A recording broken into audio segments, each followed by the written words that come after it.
صحیح بخاری حدیث نمبر 31۔ ابو ذر ایک جوڑا پہنے ہوئے تھے اور ان کا غلام بھی جوڑا پہنے ہوئے تھا۔ سبب دریافت کیا گیا تو کہنے لگے کہ میں نے ایک شخص یعنی غلام کو برا بھلا کہا تھا اور اس کی ماں کی غیرت دلائی یعنی گالی دی، تو رسول اللہ صلی اللہ علیہ وسلم نے یہ معلوم کر کے مجھ سے فرمایا، اے ابو ذر،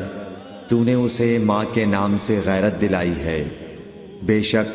تجھ میں ابھی کچھ زمانہ جاہلیت کا اثر باقی ہے۔ یاد رکھو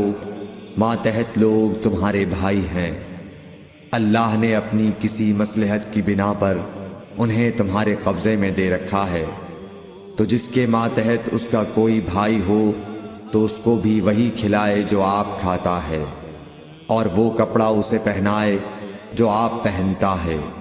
اور ان کو اتنے کام کی تکلیف نہ دو کہ ان کے لیے مشکل ہو جائے، اور اگر کوئی سخت کام ڈالو تو تم خود بھی ان کی مدد کرو۔